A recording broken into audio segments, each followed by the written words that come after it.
Bonjour, dans cette vidéo, nous allons apprendre à créer les liens et comprendre leur fonctionnement. 4D est un gestionnaire de bases de données relationnelles. La relation entre les tables se matérialise par des liens entre la clé d'appel, foreign key, et la clé primaire, primary key, qui est l'identifiant unique. La puissance des liens dans 4D repose sur plusieurs automatismes qui accroissent considérablement les fonctionnalités, sans avoir à créer la moindre ligne de code. Ces automatismes sont toutefois débrayables, entièrement paramétrables et utilisables par programmation. Pour tracer un lien, le principe est simple. Cliquez sur un champ, qui sera la clé d'appel, et glissez jusqu'à un autre champ, la clé primaire. Deux éléments sont à retenir pour tracer un lien. Les champs doivent être de même type, et on trace toujours le lien d'un champ de la table N, foreign key, vers un champ de la table 1, primary key. Exemple, si je trace de heure d'intervention vers un alpha ou vers un texte, 4D refuse la création du lien. Dans le cas présent, nous savons que les interventions vont être rattachées à un technicien, donc un technicien pourra avoir plusieurs interventions. Dans ce cas, on trace un lien directement d'initial technicien vers ID ici. Pour modifier les propriétés du lien, il suffit de double-cliquer dessus pour voir apparaître l'inspecteur. Pour cette première approche, nous souhaitons que 4D travaille à notre place et réalise les jointures, récupération des enregistrements des tables liées, sans programmation, donc automatiquement. Pour activer cet automatisme, il faut paramétrer le lien de la manière suivante.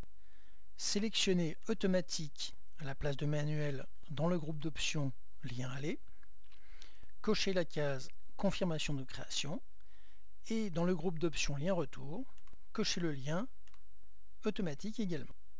En faisant ces choix, 4D réalisera les requêtes nécessaires pour charger en mémoire les enregistrements liés, notamment lors de l'affichage des enregistrements.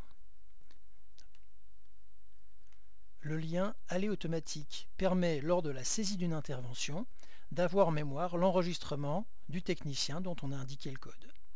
Une fois l'enregistrement en mémoire, on peut afficher les informations à l'écran, les imprimer ou modifier l'enregistrement. Le lien retour automatique permet, lors de la consultation d'un enregistrement technicien, d'avoir en mémoire la liste des N interventions réalisées par ce technicien et donc de pouvoir afficher cette liste sans la moindre programmation. Nous reviendrons sur les autres paramètres de l'inspecteur de liens un peu plus tard. Pour compléter ces automatismes sur les liens, vous pouvez utiliser l'option de contrôle d'intégrité dans l'inspecteur de liens. Elle propose de paramétrer la manière dont 4D doit se comporter lors de la suppression d'un enregistrement de la table contenant la clé primaire, c'est-à-dire ici la table technicien. Si on coche « Pas d'intégrité référentielle », ça implique une gestion programmée par nos soins, 4D ne fait aucun contrôle. Si on coche « Suppression des enregistrements liés », si on supprime un technicien, on supprime automatiquement tous les enregistrements dépendants dans la table N, afin d'éviter d'avoir des fiches orphelines dans la table intervention. Si on coche suppression impossible si enregistrement lié, tant qu'il restera des enregistrements dans la table intervention, il sera impossible de supprimer le technicien associé. Nous allons mettre en pratique ces différentes options dans la prochaine vidéo qui concerne la saisie des informations en utilisant notamment les liens.